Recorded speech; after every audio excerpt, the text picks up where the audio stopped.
Bonjour à tous, aujourd'hui on se retrouve pour une vidéo encore sur une exposition. Elle est différente de la première que j'ai faite, donc Plantes pour tous. Là je suis allée à l'exposition Le goût des plantes. Alors c'est pareil, il était censé y avoir une catégorie pour plantes rares. J'ai contacté les organisateurs qui m'ont bien confirmé qu'il allait y en avoir. Le monsieur a même proposé de me donner la liste la veille. Je ne l'ai pas eu. Bref, je suis du coup allée ce matin à l'exposition à Nice. Il y avait des plantes intéressantes, mais pas de plantes rares. Ou du moins pas des rares comme moi je l'entends. Donc, j'ai quand même réussi à avoir des plantes, j'en ai quand même pris. Je vous montrerai du coup les plantes que j'ai eues à l'exposition Le goût des plantes après. Je vous laisse venir avec moi pour découvrir l'exposition.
Comme vous pouvez le voir, on a pas mal de choses dedans quand même, de différents. On a du cactus, de la succulente, on a les bébés, par exemple les bébés Phytonia, on a les bébés, il y avait je crois aussi du bébé Diephiambachia, des bébés philodendrons aussi. On a du philodendron, il y avait du Brésil, du golden, forcément du golden géant aussi. Vous savez, celui qu'on met sur le Moss Pole. On a une variété de plantes qui est quand même un petit peu plus, je dirais, poussée que par exemple l'exposition plantes pour tous. Par exemple, ça, il n'y en avait pas du tout. On n'était pas du tout sur ce type de philodendron là. On était plutôt sur les pothos, en fait, ce qu'on appelle les pothos.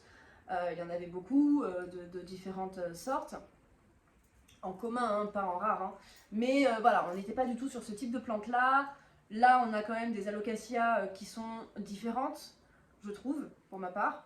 De ce que j'ai pu voir à l'exposition Plantes pour tous, on avait clairement de la zébrina, de la portodora. À l'exposition Goût des plantes, il y avait de l'alocasia, donc celle-ci, celle-là et celle-ci.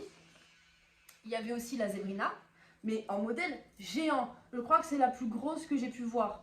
Même dans la vidéo précédente que j'avais faite donc, au parc Phoenix, où donc, du coup c'est une grosse serre tropicale, elle n'était même pas aussi grosse. Donc là, celle que j'ai vue là-bas, elle était vraiment énorme.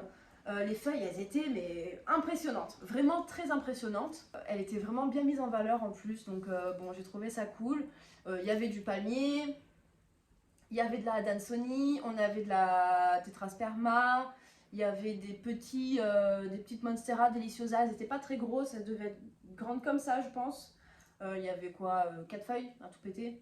On avait quand même de la diversité, il y avait un petit peu de bégonia, il y avait du bégonia maculata, du bégonia assez simple. Hein. Mais bon, on en avait quand même, il y avait du choix, il n'y avait pas non plus 6000 variétés. On n'a pas non plus, comment dire, il n'y avait pas 100 modèles de la même plante, on était sur des petits échantillons, on avait, allez, grand maximum une dizaine, et encore, je vais loin, hein, une dizaine de plantes grand maximum sur une même référence. On vient de sortir de l'exposition Le goût des plantes à Nice. Donc là, c'est bon, on a un carton pour éviter d'avoir les bras trop chargés. Ah, comme c'est beau, bah c'est là. Bah, c'est là. Vas-y, je mets tes plantes sur le train. Non, non, arrête. Plante pas cher, qui veut? Je vais vous les montrer. Donc on va commencer par ce Maïcan. Voici un philodendron, donc Maïcan. J'aime beaucoup cette plante parce que c'est l'effet velours et satiné. Alors, moi, c'est ce qui me rend vraiment fan des plantes, c'est ça. Je l'ai payé 7 €. Je trouve que c'est très raisonnable. Je ne connais pas vraiment le prix de cette plante, mais je trouve que c'est plutôt pas mal. Enfin, je trouve ça pas cher en fait. Mais je sais pas combien ça vaut. Cette alocasia, de très jolie nervure bien verte avec une nouvelle feuille, donc qui a l'air en bonne santé. Je trouve que le substrat est léger, il est plein de perlites, etc. Donc je pense que les plantes sont vraiment en bon état. Elles sont pas crades, il n'y a pas de bestioles, il n'y a pas de petits points. Je crois que j'en ai pris 2 comme ça. Ah oui, j'en ai pris 2. Voilà la deuxième. Oui, c'est la même. Voilà. Donc j'aime bien, le dessous est assez joli aussi. Enfin bref, c'est une alocasia. Je ne connais pas son nom parce que, alors, comme vous pouvez le constater, donc celle-ci coûte 23 €. Comme vous pouvez le constater, il n'y a pas de nom sur les plantes. C'est marqué alocasia autre. Ensuite, j'ai pris une autre alocasia. J'adore les alocasias. C'est pareil, je ne connais pas son nom. Elle me fait un peu penser à la poly par les nervures très claires comme ça et sa couleur un peu vert foncé, mais pas du tout la même forme. Je sais bien que c'est pas une alocasia poly, je sais pas trop ce que c'est, je regarderai. Voilà, c'est marqué pareil, alocasia autre, et je l'ai payé donc 12 €. Hop, j'ai pris, alors, j'ai pris ce philodendron que je trouve assez sympa, j'aime bien ses feuilles. En fait, j'aimais bien aussi ça là, voilà. Je crois que ça s'appelle des pétioles, un truc comme ça. J'aime bien ces petits trucs là, ces petits poils. Voilà, je le trouve mignon. Il est cool. C'est un philodendron squamiferum. Alors j'imagine qu'il a un autre nom. Voilà, 13 €. 13 €. Ça les vaut, hein, clairement. C'est pas cher. Je me retrouve envahie de plantes. Alors voici donc la dernière plante. Donc on reste sur une alocasia aussi. Putain, je crois que c'est la même. Mais non. J'ai acheté 3 fois la même, genre. Non, c'est pas possible. Non, c'est pas possible que ce soit la même. Même si vu de là comme ça peut se ressembler, ça ne se ressemble pas. Déjà, les nervures sont pas de la même couleur. Mais alors, c'est beaucoup plus foncé que ce que ça paraît à l'écran. Hein. On est sur un arrière qui est vraiment très foncé. Je ne sais pas ce que c'est comme alocasia. Mais elle est pas chère du tout, elle est à combien? 12 €, donc j'imagine que c'est loin d'être une rare. Je pense que ça peut faire son effet, je vais mettre ça dans la véranda, elle a des grosses feuilles, elle est assez intéressante par rapport à... Voilà. On est quand même sur une jolie feuille. Donc voilà le butin que j'ai pu avoir donc à cette exposition Le goût des plantes. J'ai demandé, quand je suis arrivée à la caisse, donc j'ai demandé s'il était possible, si on pouvait m'indiquer en tout cas où se trouvaient les plantes rares, peut-être qu'il y avait un rayon caché. Non, il n'y en avait pas, c'est-à-dire qu'en gros pour cette vente-là, le monsieur m'a dit on n'en a pas eu, on n'a pas eu de collection rare ou plantes de collection, parce qu'ils ont les deux. Je ne sais pas comment il les différencie, mais il y a vraiment une section plantes de collection et une section plantes rares. Bon, je ne sais pas comment il les distingue, mais bon bref. En tout cas, il n'y avait aucune des deux catégories à l'expo où je suis allée. Je crois que j'ai pas de chance parce que c'est la deuxième expo que je fais. J'y vais à l'ouverture, hein, je précise, j'y vais à l'ouverture. Et d'ailleurs, heureusement, cette alocasia là, Il y en avait, je crois, genre 6. J'y suis allée à l'ouverture. J'ai pris les 2 dernières. Voilà. C'est parti très très vite. Donc je ne sais pas quel type d'alocasia c'est, mais visiblement elle était assez demandée. Bon bref. Pour conclure, du coup je dirais déjà de 1 que j'ai pas de chance, parce qu'à chaque fois que je vais à une exposition, je ne tombe pas sur les bons moments ou les bonnes expos, je ne sais pas où se trouvent les plantes rares. Deuxièmement, je trouve dommage de ne pas mettre les noms des plantes sur les pots. C'est un peu chiant, disons. Je pense que les plantes sont en bonne santé, elles sont de bonne qualité, le substrat est de bonne qualité aussi. Je n'ai pas vu de racines qui sortaient des pots, donc ça veut dire que les plantes sont quand même, je dirais, entretenues dans le sens où on fait attention à leur bien-être et à mettre des pots qui leur correspondent en fonction de leur taille. Je dirais qu'au niveau des prix, c'est plutôt sympa. Le petit philodendron, le maïcan à 7 €, ça fait plaisir. La grosse alocasia qui est là, j'ai payé 12 €. Voilà, donc on n'est pas sur un truc énorme, etc. Mais franchement, ça permet vraiment de trouver des plantes qui sont pas chères. C'est toujours agréable d'aller faire ces espèces de ventes éphémères. Parce que ben voilà, ça change un peu d'aller dans nos jardineries habituelles ou de commander sur internet. Là voilà, on a directement les plantes à la maison et pour vraiment pas cher. Donc pour toutes ces plantes, j'en ai eu je crois pour 90 €.